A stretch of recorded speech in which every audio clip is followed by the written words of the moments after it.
Praise the lord. అందరికీ వందనాలు. మన ప్రాతకాల ప్రార్థన ప్రారంభించుకుందాం ప్రియులారా. ప్రార్థన చేసుకుందాం.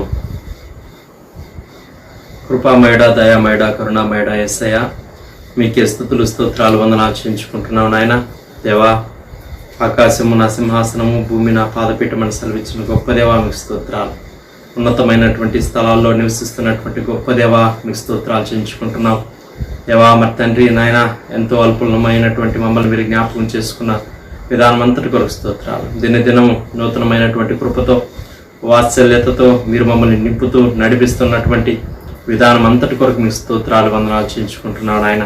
దేవా, మరొకసారి ప్రభువా, ఈ యొక్క వేకువజామున సమయంలో మీ పాద సన్నిధిలో ఈ విధంగా మేము చేరడానికి మాకు ఇచ్చినటువంటి ఈ గొప్ప భాగ్యం కొరకు మీకు స్తోత్రాలు వందనాలు చెల్లించుకుంటున్నాం.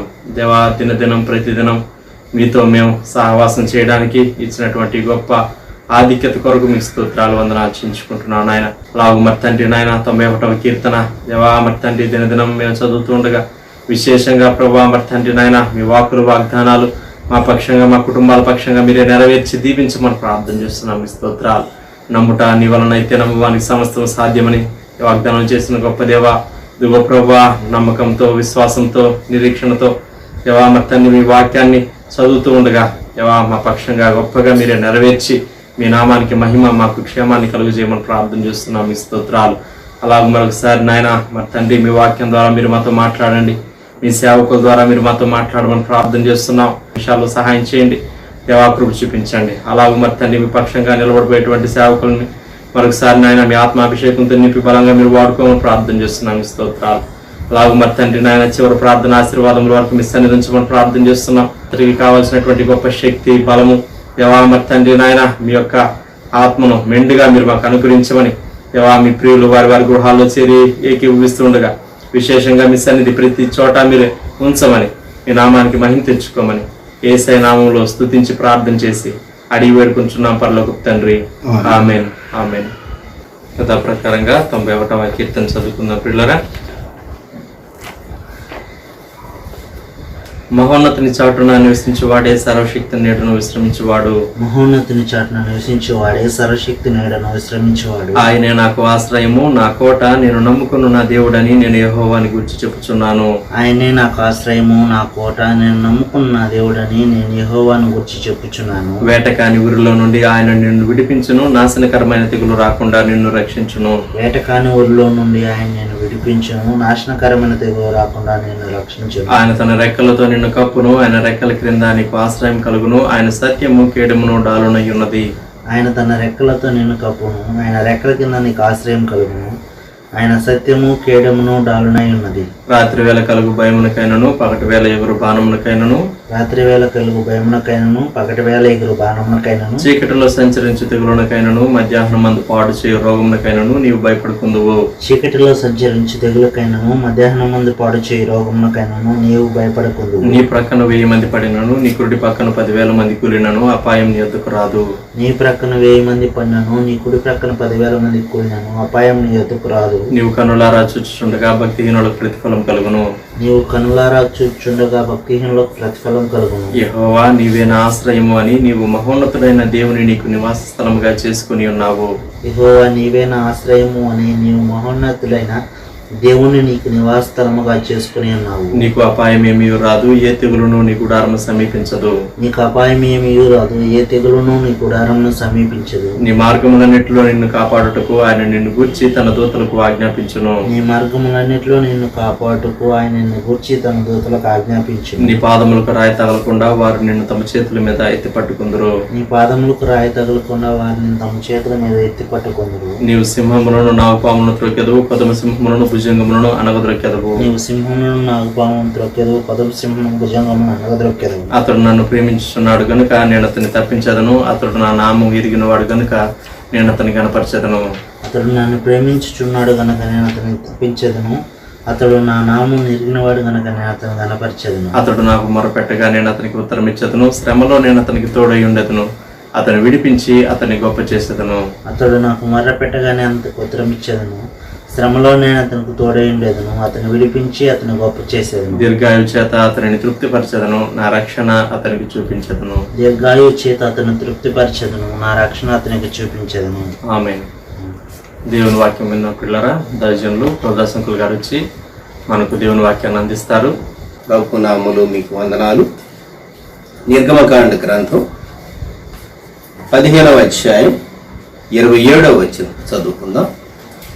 Exodus chapter 15 verse 27. తరువాత వారు ఏలీమునకు వచ్చిరి, అక్కడ 12 నీటి బుగ్గలను 70 ఈత చెట్లను ఉండేను. వారు అక్కడనే ఆ నీళ్ల యొద్ద దిగిరి. ప్రార్థన. ప్రియప్రభ, మీకు వందనములు, స్తుతులు చెల్లిస్తున్నాం. ఈ సమయంలో మీ గ్రంథంలో ఉండగా ఈ ధ్యాన సమయం మా కొరకు దీవించుము, వ్యూ చేసే మీ బిడ్డలందరినీ బలపరచమని యేసుక్రీస్తు ప్రభు నామములో ప్రార్థిస్తూ ఉన్నాము తండ్రి. ఆమేన్. ప్రియమైన వారులారా, ఇశ్రాయేలీల యొక్క యాత్ర జీవితంలో వారు ఎర్ర సముద్రం దాటిన తర్వాత షూరు అరణ్యము, ఆ తరువాత మారా దాటిన తర్వాత ఏలీముకు వచ్చారు. ఇప్పుడు మనం చదువుకున్నటువంటి భాగము తరువాత వారు ఏలీమునకు వచ్చారు. ఏలీముకు రాక ముందు అనుభవము మారా అనుభవం. ఏలీము దగ్గర ఏమున్నాయో ఆ భాగాన్ని మనం ధ్యానం చేస్తున్నాం. అక్కడ 12 నీటి బుగ్గలను 70 ఈత చెట్లను ఉండేను. వారు అక్కడనే ఆ నీళ్ల యొద్ద దిగారు. ఎడారిలో ఒయాసిస్సులు ఉంటాయి. ఒయాసిస్సుల్లో నీరు ఉంటుంది. అక్కడ కొన్ని చెట్లు కూడా కనపడుతూ ఉంటాయి. ఎడారి ప్రయాణం ఎంతో కష్టతరమైంది.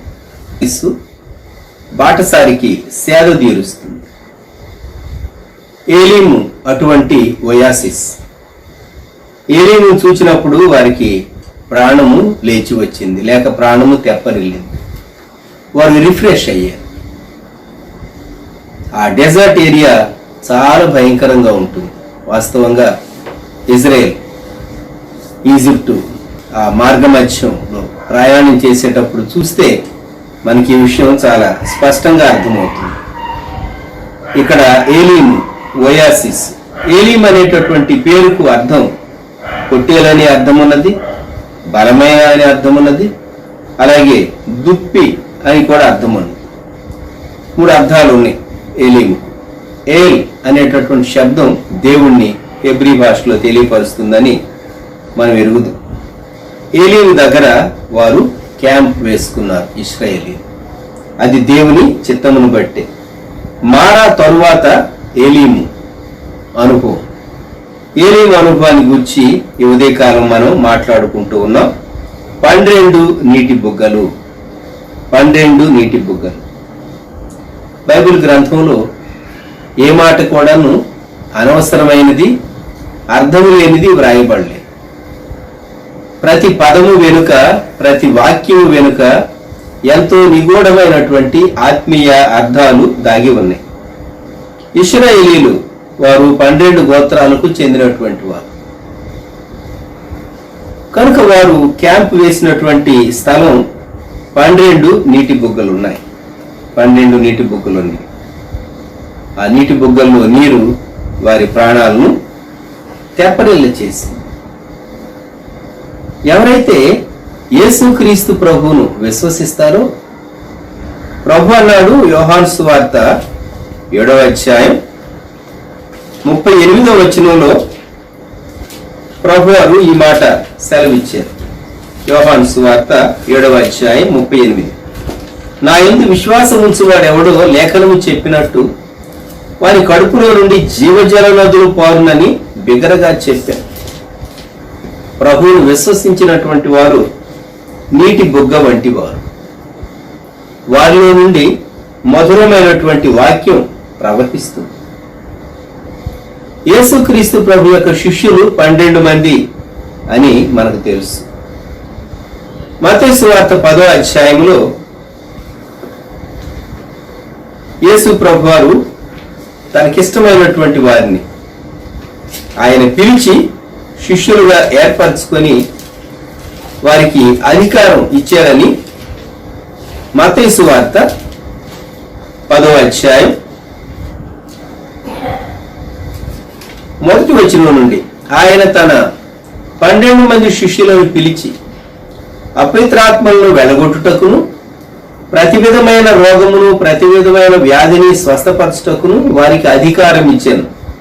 ఆ 12 మంది అపోస్తలుల పేర్లు ఏవనగా, జాబితా మనకు సీమోను, అంద్రేయ, యాకోబు, యోహాను, ఫిలిప్పు, బర్తలోమయి, తోమ, మత్తయి, యాకోబు, లెబ్బయి, కనానీయుడైన సీమోను, ఇస్కరియోతు యూద.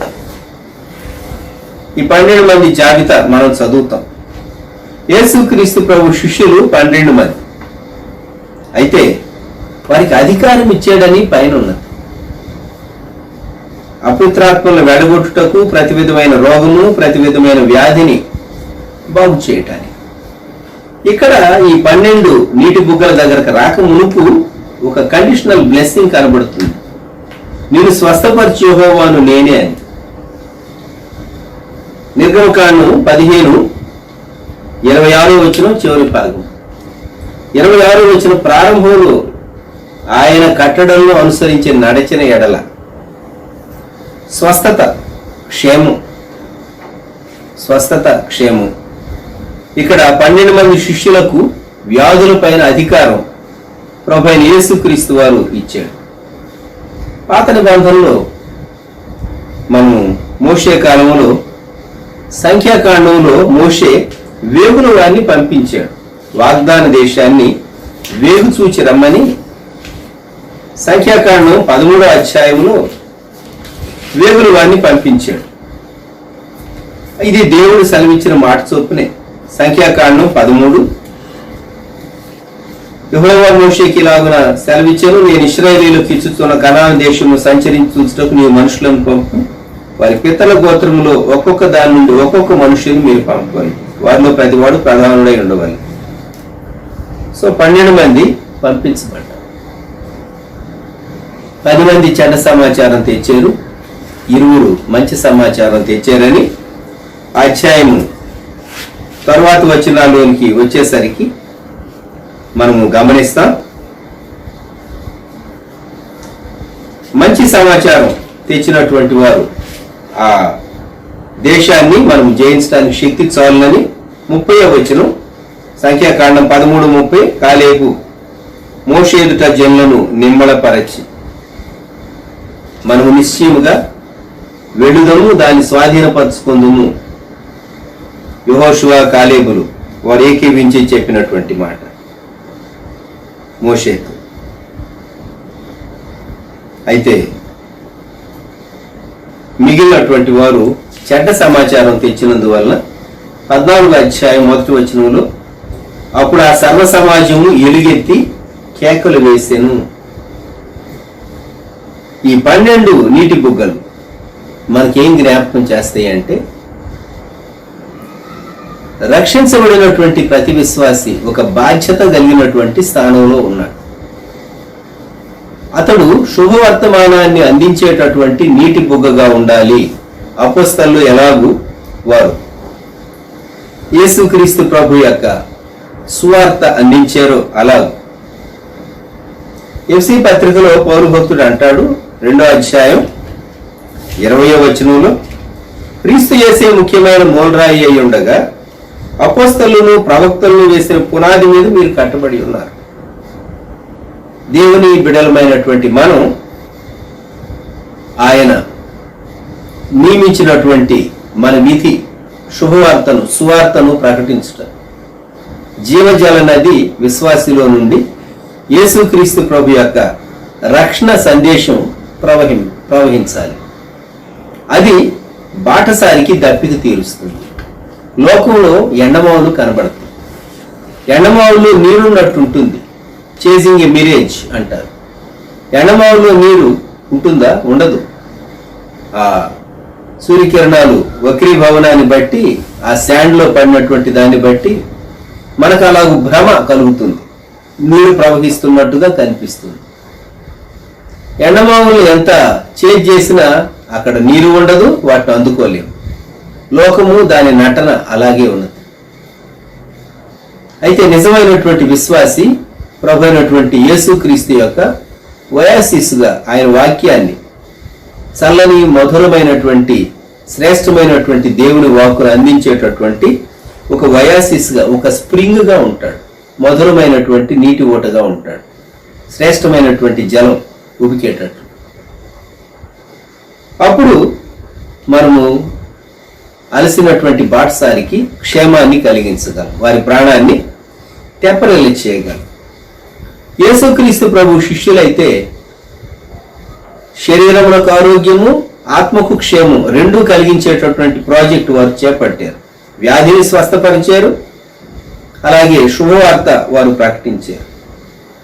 వేగుల వారిని గురించి మనం ధ్యానం చేసినప్పుడు 12 మంది వేగుల వారిలో 2 మంచి సమాచారం తెచ్చారు, 10 మంది వారు చెడ్డ సమాచారం తెచ్చారు. ఒకరిది విశ్వాస నేత్రం, ఇంకొకరిది అవిశ్వాస నేత్రం. దృష్టి కోణం వేరుగా ఉన్నది. కాలేబు అంటాడు, మనం జయిస్తాం, నెఫీలీలను చూచాము, అయితే మనం జయిస్తాం అంటారు. మిగిలినటువంటి వారు మాత్రం లేదు లేదు, ఆ దేశం అక్కడ నివసించేటటువంటి వారిని భక్షించేసేస్తుంది, మనం స్వాధీనపరచుకోలేము అని చెప్పగానే అర్ధరాత్రి ఆ సమాజం అంతా ఎలుగెత్తి ఏడ్చారు.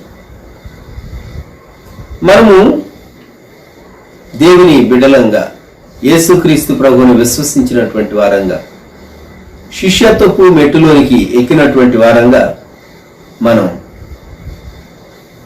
ఖచ్చితంగా శుభ సందేశాన్ని లోకానికి అందించేటటువంటి వారంగా మనం ఉండాలి. ఇది ఈ 12 నీటి ఓట్లు మనకు జ్ఞాపకం చేసేది. ఇంకొక మాట అక్కడే 70 ఈత చెట్లు ఉన్నవి అనేటటువంటి మాట కూడా ఏలీమును గురించి మనం చదువుతాం. వారు దిగినటువంటి ఏలీము దగ్గర 70 ఈత చెట్లు, 70 ఈత చెట్లు. ఈ ఈత చెట్లు ఎడారిలో అన్ని పరిస్థితులకు తట్టుకొని అవి సర్వైవ్ అయ్యేటటువంటి చెట్లు.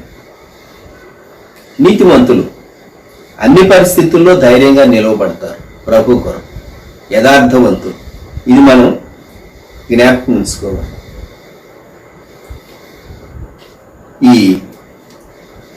ఈ ఈత చెట్లు ఎక్కువ సంవత్సరాలు అవి ఫలమిస్తూ ఉంటాయని, అలాగే యాత్ర చేసేటటువంటి వారు ఈత చెట్ల దగ్గర వారి గుడారాలు వేసుకుంటారని మనము ఆ మిడిల్ ఈస్ట్ యొక్క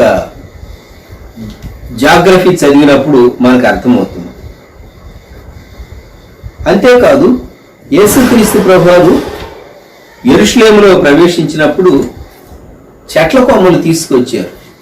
ఈత చెట్లు సహా వారు తీసుకుని వచ్చి ఆ కొమ్మలు పరిచారు. వారు పర్ణశాలల పండుగ చేసేటప్పుడు ఆ ఈత చెట్లు కొమ్మలు కూడా నరికి ఆ బూత్ వారు నిర్మాణం చేసుకునేటటువంటి వారు. ఇవన్నీ మనకు 70 సంఖ్యను గూర్చి 70 ఈత చెట్లు అనేటటువంటి మాట మనకు జ్ఞాపకం చేస్తూ ఉంది. నిర్గమకాండం 24వ అధ్యాయంలో దేవుడే మోషేకు చెప్పిన మాట, మరియు ఆయన మోషేతో ఇట్లను, నీవును అహరోను నాదాబును అబీహును ఇశ్రాయేలీయుల పెద్దల్లో 70 మంది యెహోవా యొద్దకు ఎక్కి వచ్చి దూరమున సాగిలపోడు. మోషే మాత్రం యెహోవాను సమీపించవలను, వారు సమీపింపకూడదు, ప్రజలు అతనితో ఎక్కి రాకూడదు. 70 మందికి దేవుడు ఒక గొప్ప ఆధిక్యత ఇచ్చాడు. వారు మిగిలిన సామాన్య ప్రజల కంటే ఒక బెటర్ పొజిషన్లో వారు ఉన్నారు. మోషే ఉన్నటువంటి స్థానంలో కాదు, కానీ ప్రజలకు మోషేకు మధ్య ఉన్నటువంటి స్థానంలో ఉన్నారు. ఇంకా కొంచెం వారు ఎక్కి వచ్చి వారు దేవుని మహిమను చూడటానికి కొంచెం దూరం నుండి వారికి దేవుడు అవకాశం ఇచ్చాడు. యేసుక్రీస్తు ప్రభువారు 12 మంది అపోస్తలులను ఏర్పరచుకోవటమే కాకుండా లూకాసు సువార్త 10వ అధ్యాయంలో మనం చదువుతాం. ఆయన 70 మందిని చూడండి. లూకాసు సువార్త 10వ అధ్యాయం మొదటి వచనం. అటు తరువాత ప్రభు 70 మంది ఇతరులను నియమించి తాను వెళ్ళబో ప్రతి ఊరికిని ప్రతి చోటికిని తనకంటే ముందు ఇద్దరిద్దరినిగా పంపెను. వారితో చెప్పిన మాట, ప్రభు కోత విస్తారముగా ఉన్నది, పనివారు కొద్దిమందియే, కాబట్టి కోత యజమాని తన కోతకు పనివారిని పంప వేడుకొనుడి అని చెప్పాడు. మిమ్మల్ని తోడేళ్ల మధ్యకు గొర్రె పిల్లలను పంపినట్టు పంపుతూ ఉన్నాను అని చెప్పాడు. 70 మందిని ప్రభు పంపించాడు. వీరు కూడా అపోస్తలు కాదు కానీ వీరు కూడా శిష్యులే. యేసుక్రీస్తు ప్రభువును అంగీకరించినటువంటి ప్రతి వ్యక్తి శిష్యుడిగా చేర్చబడుతూ ఉన్నాడు. మనము యేసుక్రీస్తు ప్రభువును ప్రకటించవలసినటువంటి వారంగా ఉన్నాం. యూదులకు సన్హెద్రిన్ అనేటటువంటి సభ ఉండేది. ఆ సభలో ఉండేటటువంటి సంఖ్య 70 సంఖ్య యూదులకు చాలా ప్రాముఖ్యమైంది. ఇక్కడ 70 ఈత చెట్లు ఉన్నాయి. ఇప్పుడు మనం వేసుకునేటటువంటి ప్రశ్న, ప్రపంచంలో ఈత చెట్ల పట్టణం అని ఒక పట్టణానికి పేరుంది. ఆ పట్టణం ఏది అంటే Jericho is called the city of palm trees. ఈత చెట్లు ఉన్నటువంటి పట్టణం. నీవు జెరికోలో ఉన్నటువంటి ఈత చెట్టు లాగా ఉంటావా, లేక ఏలీము దగ్గర ఉన్నటువంటి ఈత చెట్టు లాగా ఉంటావా? ఆలోచించుకో. ఎరికోకు ఏమని పేరున్నదంటే the oldest city in the world అని ఎరికోకు పేరున్నది. యెరూషలేము నుండి దిగి వెళ్ళాలి. ఎరికోకు వెళ్ళాలంటే అది క్రింది భాగంలో ఉంటుంది. అది చాలా సీ లెవెల్ కంటే తక్కువ ఉంటుంది, మనకు తెలుసు. మరి ఈ ఈత చెట్లు ఏలీము దగ్గర ఉన్నాయి. ఈ విశ్వాసులు సంఘములో ఉన్నారు, బాధ్యత కలిగినటువంటి వారుగా ఉన్నారు, దేవుని ఆరాధించి స్తుతించేవారుగా, దేవుని ప్రకటించేటటువంటి వారుగా ఉన్నారు. లోకానికి క్షేమం కలగాలి అంటే, బాటసారులకు సేద తీరాలి అంటే ఆ ఈత చెట్లు నీడేస్తాయి. కనుక మన జీవితాల్లో మనం నీడనిచ్చేటటువంటి ఈత చెట్టు వలె ఉండాలి. ప్రియ సోదరుడా, సోదరి, నీవు ఎరికోలో ఉన్నటువంటి ఈత చెట్టు లాగా ఉంటావా, లేకుంటే ఏలీము దగ్గర ఉన్నటువంటి ఈత చెట్టు లాగా ఉంటావా? ఆలోచించుకో ఒకసారి, నీకు నీవే. ఏలీములో వారు దిగినప్పుడు అక్కడ 12 నీటి బుగ్గలు, 70 ఈత చెట్లు. కొంచెం వారు రిలాక్స్ అవటం మొదలుపెట్టారు, సేద తీరటం. సంఘం అనేది లోకంలో ఉన్నటువంటి వారు సంఘంలోనికి వచ్చినప్పుడు సంఘంలో యేసుక్రీస్తు ప్రభు యొక్క శుభవార్త వినాలి, యేసుక్రీస్తు ప్రభు యొక్క పవిత్రత గమనించాలి, యేసుక్రీస్తు ప్రభు యొక్క న్యాయం కూడా అంతో ఇంతో అర్థం కావాలి. మరి విశేషంగా యేసుక్రీస్తు ప్రభు ప్రేమ వారికి తెలియాలి. యేసు ప్రభు ప్రేమ, కృప మాత్రం అర్థమై యేసు ప్రభు యొక్క పరిశుద్ధత, నీతి అర్థం కాకపోతే వాళ్ళు మళ్ళా లోకంలోకి వెళ్ళిపోతారు. గుర్తుంచుకోండి. వారు సేవించేటటువంటి ఇతర దేవుళ్ళు, దేవతలకు యేసు ప్రభువుకు తేడా ఏంటో వారికి అర్థం కావాలి.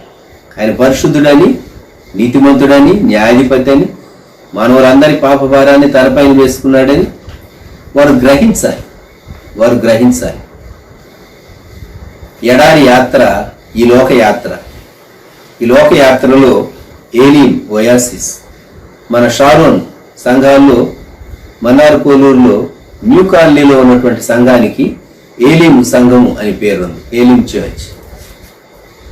ఏలీంలో ఆదరణ ఉన్నది, ఏలీంలో విశ్వాసికి క్షేమం ఉన్నది, విశ్వాసికి ధైర్యం ఉన్నది, నీడ ఉన్నది.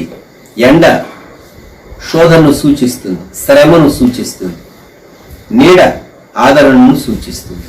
వారు 70 ఈత చెట్లే, చాలా పెద్ద వందల సంఖ్యలో లేవు కానీ 70 ఈత చెట్లే. అయితే ఆ గాలి, ఆ చల్లదనం, ఆ ఓయాసిస్ నీరు చూచినప్పుడు వారి ప్రాణం లేచి వచ్చింది. మనం కూడాను లోకంలో సంఘము ఒక ఒయాసిస్ వలె చుట్టూ ఉన్నటువంటి వారికి, యాత్రికులకు క్షేమాన్ని, మేలును కలిగించాలి. అరణ్యం అందున్నటువంటి సంఘం అని స్టెఫను తన ప్రసంగంలో సంఘాన్ని గూర్చి, ఇశ్రాయేలీల యాత్రను గూర్చి మాట్లాడుతూ అపోస్తల కార్య గ్రంథం 7వ అధ్యాయం 38వ వచనం, సినాయి పర్వతం మీద తనతో మాట్లాడిన దేవదూతతోనూ మన పితరులతోనూ అరణ్యములోని సంఘమందు ఉండి మనకిచ్చుటకు జీవవాక్యములను తీసుకునిన వాడు ఇతడే అని మోషేను గురించి చెప్తూ ఉన్నాడు. అరణ్యములోని సంఘమందు ఉంది. ప్రియమైనటువంటి వారులారా, ఈ ప్రాతకాలం మనం జ్ఞాపకం చేసుకుందాం. మనం లోకానికి వెల్లడిపరిచేటటువంటి ఒక నీటి ఊట వలె చక్కని నీడిచ్చి, అలాగే చిన్న చిన్న డ్రై ఫ్రూట్స్ ఇచ్చేటటువంటి, ఈత పండ్లు ఇచ్చేటటువంటి, అలాగే నీడనిచ్చేటటువంటి ఈత చెట్టు వలె విశ్వాసి జీవింప బద్ధుడుగా ఉంటూ ఉన్నాడు. ఈ మాటలు మనం జ్ఞాపకం చేసుకుని ప్రభువుకు అప్పగించుకుందాం, ప్రార్థన చేసుకుందాం. ప్రేమగల మా పరలోకపు దేవ, గొప్ప తండ్రి, మా రక్షక, మీకు వందనములు, స్తుతులు చెల్లిస్తూ ఉన్నాం. ఇశ్రాయేలీలు తమ యాత్రలో వారు మారావు తర్వాత ఏలీము దగ్గర దిగి అక్కడ ఉన్నటువంటి 12 నీటి బుగ్గలు, 70 ఈత చెట్లు వారు చూచినట్లుగా అక్కడ క్యాంప్ వేసుకున్నట్టుగా మేము చదువుతూ ఉన్నాం. లక్షలాది మందిగా ఉన్నటువంటి వారికి అక్కడ ఉన్నటువంటి వనరులు పరిమితమే గాని మీరు ఆ స్థలాన్ని నిర్దేశించారు. అందుకొరకు స్తోత్రాలు. లోకంలో విస్తారమైనటువంటి ప్రజలు ఉన్నారు దేవా, వారికి సువార్తను అందించడానికి మీరు మొదట 12 మంది అపోస్తలులను మీరు ఏర్పరచుకున్నారు. ఇశ్రాయేలీలో 12 గోత్రాలు మీరు ఏర్పరచుకున్నారు. అలాగే తండ్రి, ఇశ్రాయేలీలో 70 మంది పెద్దలు లక్షలాది మంది ప్రజల్లో ఎక్కి, మోషే ఎక్కినంత దూరం కాదు గాని ప్రజల కంటే దూరంగా పర్వతమునకు ఉన్నటువంటి ఆ ప్రజల్లో నుండి వేరే వారు కొంతమేర పర్వతం ఎక్కిరాటానికి మీరు అనుమతించారు. మీ మహిమను వారు కొంత దగ్గరగా చూచే కృప మీరు ఇచ్చినందుకు స్తోత్రాలు దేవా. మీరు శరీరధారిగా ఈ లోకంలోనికి వచ్చినప్పుడు 70 మందిని మీరు అధికారం ఇచ్చి సువార్త ప్రకటించడానికి పట్టణాల్లోనికి మీరు పంపారు. మీకు స్తోత్రాలు. గ్రామాల్లోనికి మీరు పంపారు. యోదయ దేశమంతటా మీరు పంపారు. మీకు స్తుతి చెల్లిస్తూ ఉన్నాం. ప్రీతండి, సంఘము తన విజన్ పోగొట్టుకోకూడదని మరొకసారి ఏలీము ద్వారా మేము హెచ్చరిక చేయబడుతూ ఉంటుండగా అలసినటువంటి వ్యక్తికి ఆదరణ, ఊరట, బాటసారులకు ఎలాగో ఒయాసిస్ సేద తీరుస్తుందో అలాగ సంఘం రక్షణార్థమైనటువంటి సువార్తను, వారి ఆత్మకు క్షేమకరమైనటువంటి స్థితిని కలిగించే కృపను అనుగ్రహించమని, ఏలీము గుర్చినటువంటి ఈ వాక్య ధ్యానం మా కొరకు దీవించమని యేసుక్రీస్తు ప్రభువారి శ్రేష్టమైన నామములో ప్రార్థించి స్తుతించి వేడుచూ ఉన్నాము తండ్రి. ఆమేన్. మన ప్రభువైన యేసుక్రీస్తు వారి కృప, దేవుని ప్రేమ, పరిశుద్ధాత్ముని అన్యోన్య సహవాసం సదాకాలం సంఘమునకు తోడై ఉండును గాక. ఆమేన్.